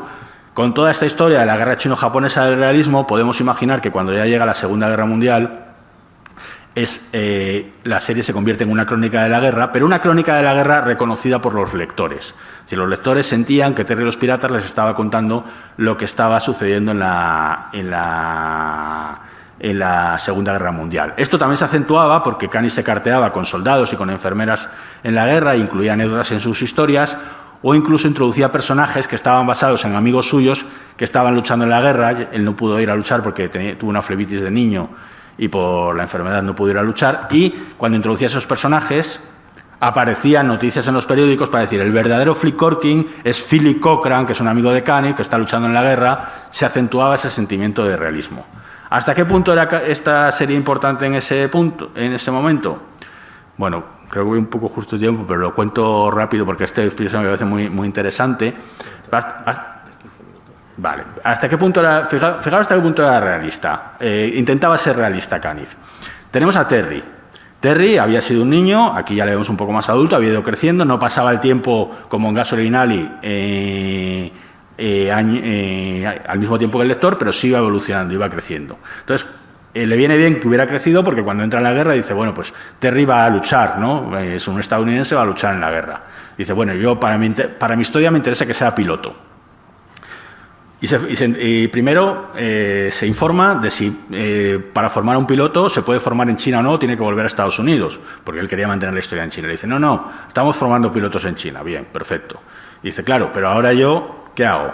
Si yo a Terry digo, le convierto en piloto de la noche a la mañana, esto no suena creíble. Alguien que no sabía ni cómo era un avión, de repente que se convierta en piloto, no es creíble para nada. Si yo le pongo y muestro cómo Terry se va instruyendo, la formación de Terry para convertirse en piloto, eso es aburridísimo. La guerra está ahí, que es lo que quiero contar, y voy a poner a este hombre en una academia, a mi protagonista en una academia, aprendiendo a pilotar. Esto es muy aburrido. Pues ¿qué es lo que hace? La serie se llama Terry y los Piratas, pero me da igual. 9 meses, Terry apartado de la serie. Terry se va a aprender a pilotar y va contando la historia de otros personajes, de Pat Ryan, que habíamos visto, y otros personajes que habían ido apareciendo. Y Terry regresa 9 meses después, cuando ya tiene sentido que pueda saber pilotar.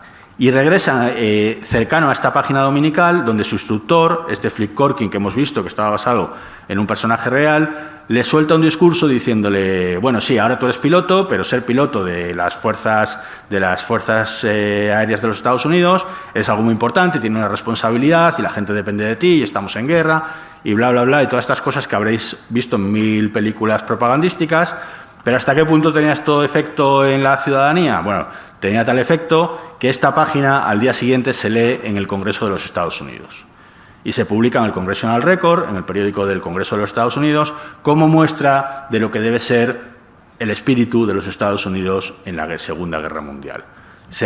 Tenía impacto suficiente para crear ese reconocimiento en organismos como el Congreso, por supuesto también entre los lectores. Me gusta también mucho esta es una carta que me gusta mucho, que bueno, es un poco larga y no sé si leerla entera, pero que muestra también, esta digamos sería el reconocimiento oficial, pero este es el reconocimiento personal. Esta es una carta que le envía una mujer a Caniff indicándole la importancia de la serie porque es lo que le permite mantener el lazo con su marido que está luchando en la guerra. Ella lo que hace es le recorta a Terry y los piratas, se lo manda precisamente al frente del Pacífico, que era donde sucedía la serie, y lo que cuenta es, sigue haciendo la serie porque no solo nos mantiene unidos a mí y a mi marido, sino que además todo el batallón del ejército se reúne cada semana en torno a Terry cuando yo le mando las tiras para leer las series y además le sirve para hablar con los altos mandos y conseguir mejor trato, etcétera, etcétera. Es decir, la idea de la importancia de tener los piratas a ambos lados de la gente que se había quedado en Estados Unidos en la guerra y la gente que se había ido a luchar. Había un reconocimiento por las instituciones oficiales y un reconocimiento por el lector. Que esto hace pues cosas como esta, que eran noticia, pero no solo era noticia, esto ya es Caniff un poco más mayor, anunciando whisky. Es decir, esta idea de que eran celebridades, pues anunciaba además un producto que asociamos tan poco con la infancia como es el whisky, pues Caniff era una figura suficientemente reconocida para que una marca de whisky decidiera que anunciara sus productos. O en su momento, en el año 46, ya después de la guerra, cercano a la escritura de ese capítulo que he mencionado antes, es portada de la revista Time. ¿Por qué? Porque había dejado Terry y los piratas y había empezado una nueva serie, Steve Canyon. ¿Por qué había hecho esto? Volvemos a la idea del medio de masas y la repercusión. Terry y los piratas había sido un encargo de este coronel Patterson del que habíamos hablado anteriormente. Entonces él no era propietario de la serie. Ganaba mucho dinero con ella, pero no tenía la propiedad. Entonces, esto le daba algunos disgustos. Por ejemplo, se hizo una adaptación a serial cinematográfico que se puede encontrar en YouTube y que merece la pena ver si queréis ver algo horrible, pero y que él no le había gustado mucho precisamente eso, que no reflejaba lo que era la serie. Y él, aunque le habían pagado los derechos por la serie, no tenía control creativo sobre la misma porque la tenía la agencia. Entonces no estaba nada contento con el resultado. Pero por otro lado tenía miedo, porque él no tenía hijos, pero estaba casado. Y él, como tenía esta flebitis de niño, pensaba que igual se podría morir joven, aunque luego vivió hasta el año 89, y decía, claro, si yo me muero, ¿qué le va a pasar a mi mujer? Porque nada de Terry es mío. Entonces crea una nueva serie porque le ofrecen los derechos del personaje. Steve Canyon, los derechos del personaje y además una cantidad fija de 100.000, no llegaba a $100.000, $90.000, aproximadamente $90.000 al año, solo de adelanto de derechos de autor, o sea que probablemente generaba mucho más la serie en ese momento. Es decir, la idea de que había un reconocimiento autoral y un reconocimiento económico. Bueno, no me voy a extender mucho más. Evidentemente, si hemos hablado de la guerra, pues la idea de la importancia esta de la guerra, la importancia social, la idea de que las series iban adaptándose a lo que sucedía en el país en ese momento, hizo que muchas de esas series reflejaran también la guerra. Cuando tenía un personaje masculino, por ejemplo, Smiling Jack, que era piloto civil, pues convertirle en piloto militar fue más fácil que incluso a Terry. Cuando teníamos héroes como el hombre enmascarado, pues luchó en este caso contra los japoneses, o Flash Gordon contra los nazis, o incluso se crearon series como Johnny Hazard, que se creó específicamente en la época de la guerra. Pero para que nos hagamos una idea de la importancia que tenía seguir lo que estaba sucediendo en la historia y la repercusión en los lectores, introduzco otras dos series. Una ya hemos hablado de ella, Gasoline Alley, otra no, Little Orphan Annie, que quizá a alguien aquí le suene por la adaptación al musical Annie, que bueno, ha habido un musical y también una película, aunque ya tiene unos años, que también de una manera o de otra, también esos personajes cotidianos fueron a la guerra, ¿no? Esquisís dio la casualidad que en ese crecimiento con el lector tenía la edad suficiente para ir a luchar en la Segunda Guerra Mundial. Y en Gasoline Alley lo que hace es enrolarse para luchar en la guerra, y también se conservan cartas de los lectores en las que dicen: ya viendo a Esquisís ir a la guerra se me sobrecoge el corazón porque es como ver a mi hermano o a mi primo o lo que sea, porque claro, hemos crecido con él, ¿no? Es un personaje con el que hemos crecido como si fuera nuestra familia y nos queda ese efecto. El Little Orphan Annie también es curioso el caso, porque Little Orphan Annie obviamente no podía ir a la guerra, porque en este caso era una niña, que aquí sí que por ella no pasaba el tiempo, y por otro, y era una niña y entonces no tampoco podía ser soldado y se queda en Estados Unidos, pero hay una historia que se llama Junior Commandos que trata otro tema también muy importante en la guerra, que es la posibilidad de que hubiera nazis infiltrados en territorio estadounidense. Una preocupación que aparece en una película como El extraño, también de Orson Welles, o que era una preocupación importante en Estados Unidos, porque en Estados Unidos había una comunidad alemana muy importante, y antes, cuando todavía el partido nazi era un partido reconocido, había ganado las elecciones en Alemania, había reuniones del partido nazi en Estados Unidos. Se habla de que Walt Disney fue a algunas de ellas al principio. En todo caso, había miedo de que esos miembros del partido, una vez ya el partido nazi no podía tener esas reuniones legalmente en Estados Unidos, pero que fueran clandestinas, y ese problema se tratan de Junior Commandos de Little Orphan Annie. Es decir, lo que le preocupaba a la sociedad estadounidense encontraba su reflejo en el cómic de una manera o de otra. Y esto sucede fundamentalmente, llegamos así al final de la guerra, año 46, este capítulo de Milton Caniff. ¿Significa que en ese momento se corta esta idea del cómic como medio de comunicación de masas y su importancia? Seguirá todavía durante los años, me refiero al cómic de prensa, durante los años 50 e incluso parte de los años 60. Luego, poco a poco, irá decayendo. Irá decayendo por muchos motivos: la decadencia de la prensa como medio en sí mismo, la competencia con la televisión, otras causas. Siempre habrá series muy importantes. Os quiero mencionar una más ya en los años 50, aunque había sido creada en el año 34, que es Lilander de Al Cap. Al Cap empieza haciendo como una serie más o menos humorística, Mr. Gilfeder, que es un poco la misma idea. Esta era una serie que era propiedad de la agencia y él quiere lanzar su propia serie para tener la propiedad de los personajes. Lilander es una serie muy interesante también en este reflejo de la sociedad estadounidense, porque muestra, en este caso, la vida rural en Estados Unidos, pero lo que me interesa en este punto es que contempla estas dos cuestiones que he mencionado en este momento: el reconocimiento artístico. Hay un determinado momento en que John Steinbeck pide el premio Nobel para Al Cap, o sea que no le dieron, y el reconocimiento popular. Al Cap también será portada de la revista Time, pero aquí aparece en la portada de la revista de la TV Guide, la revista de la programación de televisión en Estados Unidos, porque Al Cap llegó a tener su propio programa de televisión, su propio programa de entrevistas en televisión en los años 50, fruto del reconocimiento que tenía en la realización de Al Cap. Esto, ya digo, poco a poco irá decayendo, serán, así como en un determinado momento, que es lo que he querido contar en esta charla, será muy generalizado, cada vez serán menos las series que tienen este reconocimiento, y quizá la última gran serie en la que esto sucede, que todavía se mantiene hoy en día, ya no como serie, pero sí como productos derivados, será Alpinas de Charles Schulz, que durante 50 años se convertirá en el historietista mejor pagado de la historia por todo lo que deriva la serie, y en menor medida por su corta duración Calvin y Hobbes de Bill Watterson. Pero ya serán casos mucho más aislados, ya no será un fenómeno tan extendido y tan industrial como el que tenemos en el periodo que he querido cubrir aquí, desde finales del siglo XIX hasta la primera mitad del siglo XX. Y con esto pues termino la presentación. Muchas gracias.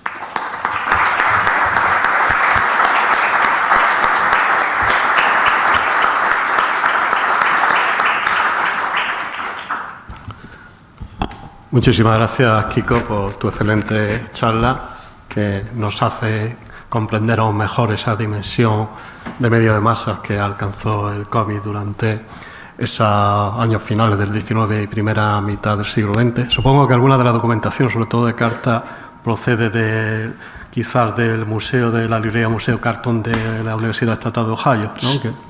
Sí. Porque está ahí el fondo Milton Caniff.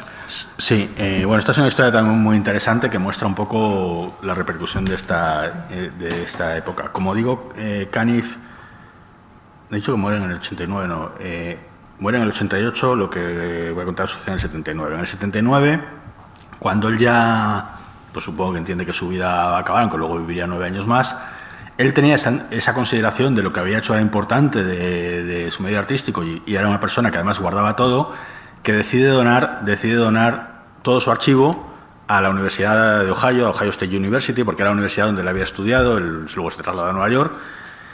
O sea, que tiene esa conciencia de esto es importante y lo voy a donar. Y en la universidad en ese momento nadie hacía nada de cómics, no tenían nada que hacer, pero ahí tuvieron la visión de decir, bueno, esto tiene que ser importante. Y contrataron a una persona, las universidades de Estados Unidos para eso tienen un poco más de flexibilidad, tienen otros inconvenientes, ¿no?, como las matrículas que cobran, pero contrataron a una persona a la que le pusieron en una habitación para que viera qué hacía con todo eso.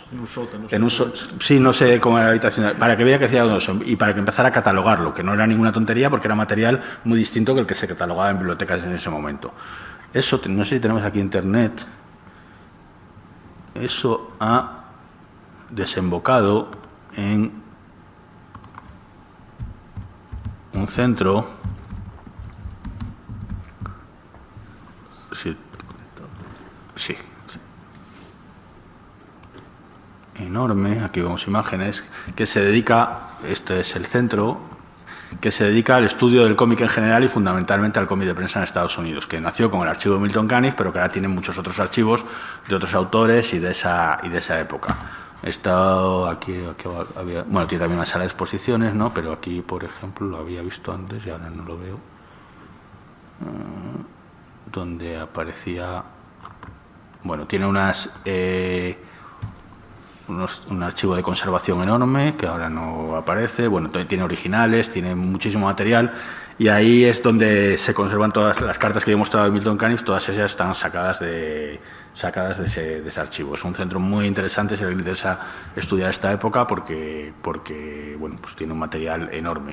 La verdad que de Caniff tiene muchísimo porque tiene todo el archivo, pero de otros. Cuando yo estaba allí, la última vez, que hace unos años, recibían el archivo de Chester Gould, el autor de Dick Tracy, o sea que eso también debe ser muy, muy interesante. Y además, salvando las distancias de que hay que ir allí y hay que luego, si te quedas allí, pues hay que pagarse la estancia y eso evidentemente necesitas alguna ayuda, pero es muy accesible. Quiero decir que tú les escribes y dices, quiero hacer una investigación sobre Milton Caniff, voy a ir allí el mes que viene, te pasan el catálogo en línea y dicen, dime lo que quieres ver. Tú más o menos por el catálogo empiezas por lo que quieres empezar, llegas allí y tienen ya las cajas preparadas con todo lo que quieres, lo que les has dicho que quieres ver. Y claro, te van otras cosas y dices, ahora querría ver esto otro.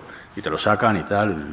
Es muy interesante en ese aspecto porque puedes acceder a una documentación que si no sería muy difícil de entender. Pero todo parte de la visión de Caniff de decir, esto lo voy a donar a la universidad.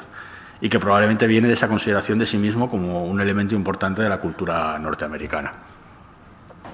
Fantástico. El panorama ha cambiado drásticamente en estos años a lo que al principio de la charla comentaba, ¿no? A comienzos de este siglo XXI, quitando ediciones de Príncipe Valiente, de Hal Foster y poco más, solamente teníamos las referencias, como hablábamos, de la historia del cómic de Joseph Tutain, de las páginas que ahí estaban reproducidas, ni siquiera teníamos prácticamente el acceso todavía a través de Internet. Pero es verdad que hace 20 años empezó a cambiar la situación, primero con Planeta, ¿no?, que empezó precisamente la serie de Milton Caniff, Terry y los Piratas, y Steve Canyon empezó a publicarla. Hoy la tenemos completa y incluso tenemos una segunda edición de Dolmen, ¿no?, de ambas series. Y a partir de ahí, ¿no?, de esos primeros años del siglo XXI y sobre todo la última década, pues ahora mismo tenemos un acceso a estas series, muchas de ellas ya completas o otras en fase de edición, como las que he comentado, que está traduciendo Kiko con Diablo Ediciones, que nos permite conocer. Cuando yo empecé a impartir la asignatura de Historia del Cómic, que fue en el año curso 2006-2007, pues prácticamente no había nada. Tenías que hablar de series que al alcance del lector español no estaban, ¿no? Y esa situación ha cambiado afortunadamente. Abrimos un turno de preguntas. Si quieren realizar preguntas a Kiko sobre alguna de las series o sobre el cómic como medio de masa. Sobre la web esta, donde están alojadas muchas revistas escaneadas que hemos podido ver hoy, que el Digital Comic Museum. Sí. Sí, el Digital Comic Museum creo que es donde se pueden ver. Quiero preguntar si es legal, porque, no sé, aparecen las revistas, ya te digo, perfectamente escaneadas, pero no tenía... Lo estuve utilizando para Historia del Cómic cuando hice el ciclo de cómic, esa Historia del Cómic, en la Escuela Valdelomar. Era muy práctico porque salía todo lo que ahora está editando Diablo, estaba ahí. Y era la única forma de verlo, pero no tenía la sensación de, esto no sé si es legal del todo o no. Sí, hay muchas páginas que tienen muchas cosas que no son legales, pero concretamente esta sí es legal, porque en esta página, hasta donde yo sé, solo suben cosas que están ya en dominio público. Porque también, y no soy experto en esto, por tanto, no me quiero meter mucho, porque se llevaría mucho tiempo, pero porque si me meto mucho igual digo alguna cosa que no es del todo correcta, porque no soy un experto. Pero porque la ley de propiedad intelectual en Estados Unidos es muy complicada. Pero está el tema del dominio público, que todos sabemos, porque ahora está en los periódicos, se cumplen 95 años y pasa a dominio público, que es lo que ha pasado con Mickey Mouse, con Popeye y con otras cosas recientemente, que repito, marca con el contenido de los personajes, pero no con las marcas registradas. Las marcas registradas no, en principio, no caducan. Por eso ya digo, tú puedes hacer ahora un corto de Mickey Mouse con la imagen que tenía Mickey Mouse en la época de dominio público, pero no lo puedes titular Mickey Mouse se va de discoteca, porque Mickey Mouse es una marca registrada. Pero las marcas registradas, para que se mantengan así eternamente, tienen que estar en uso. Como Mickey Mouse está todo el tiempo en uso, no hay ningún problema. ¿Qué pasaba con muchas de estas series? Cuando decayó el tema del cómic de prensa, se dejaron de publicar. Y si tú la dejas de publicar y no te preocupas de renovarla, la marca expira y entonces pasa a dominio público. Entonces, hay series que, aunque sean posteriores a esos, o sea, tengan menos de 95 años, están en dominio público porque ya no se han renovado, no se han seguido publicando y, por tanto, ha expirado, su autor ha muerto y entonces ya la editorial no tiene ningún derecho porque no ha renovado la marca. Esto es polémico, o sea, quiero decir, no es tan blanco y negro. Luego hay series que no están claras y en estos no recuerdo ninguno de Digital Comic Museum, pero hay una editorial que hace lo mismo pero en papel, publica series, es que ahora no me va a salir el nombre, ¿cómo se llama? Bueno, en Estados Unidos publica series en papel también de cómics que están en dominio público y de vez en cuando, yo sí las sigo a veces en redes, de vez en cuando te publica algún post diciendo ya hemos tenido movida con no sé qué, pero les aseguramos que nosotros solo lo publicamos si está en dominio público y tal, porque es complicado. Pero bueno, básicamente en esta página sí, todo es dominio público. De hecho, Gasoline Alley, por ejemplo, Gasoline Alley es lo mismo. La edición que hemos publicado en Diablo se llama Los Domingos con Walt y Esquizis. ¿Por qué? Porque Gasoline Alley se sigue publicando hoy en día, entonces mantienen la marca. Pero las series, las páginas esas ya están en dominio público. Entonces se pueden publicar, pero no puedes llamarlas Gasoline Alley por el tema. Y esto hace un poco lo mismo. Cuando pueden mantener el nombre lo mantienen y cuando no, pues suben la página con otro nombre. Eso, de hecho, lo de los 95 años van anunciando siempre cuáles son las obras, en este caso la Comic Street, ¿no?, que va pasando dominio público. Ahora pasa del año 29, por ejemplo, Tarzán de Hal Foster o Bart Rogers también, ¿no?, que son de ese año de la Gran Depresión, del inicio de la Gran Depresión, como lo ha comentado, la evasión que en ese momento inunda los cómics de prensa, pero han metido también a Tintín ahí. Claro. Y eso con la Fundación Mulisar, decir que Tintín pasa en Estados Unidos a dominio público, claro, lo que pasa sí que va a ser polémico. Lo que pasa es que antes de entrar en ese tema, mira, lo estaba viendo aquí, todos los ficheros de aquí han sido investigados por nuestro personal y los usuarios para asegurarnos de que son libres de copyright y están en el dominio público. O sea, te lo dice la página desde el principio. Y el caso de Tintín, bueno, hay un tema también, claro, que estoy hablando de Estados Unidos porque he hablado de... es lo que estaba hablando del cómic aquí. Tintín es dominio público ahora en Estados Unidos, pero no es dominio público en Europa, porque la ley de propiedad intelectual es distinta en diferentes países, suele más que ver con los años que pasan desde la muerte del autor, etcétera. Entonces, en realidad, tú ahora no podrías hacer un Tintín ahora aquí en España, pero en Estados Unidos sí podrían hacer un Tintín. Porque no sé si en Estados Unidos hay mucha gente interesada en hacer un Tintín. Supongo, sí que hay gente, o sea, hay un autor canadiense que hace pastiches de Tintín y tal. Podría hacer un Tintín con la imagen que tenía Tintín en el país de los soviets, claro, porque es la que es del año 29. Aún así, la Fundación Mulisar, la viuda y su marido, no creo que estén. Aún así te denunciaría, seguramente, sí. ¿Más preguntas? Pues, si no hay ninguna pregunta más, agradecerle su presencia, como la de Kiko, por su fantástica charla de esta tarde. Muchas gracias. Muchas gracias.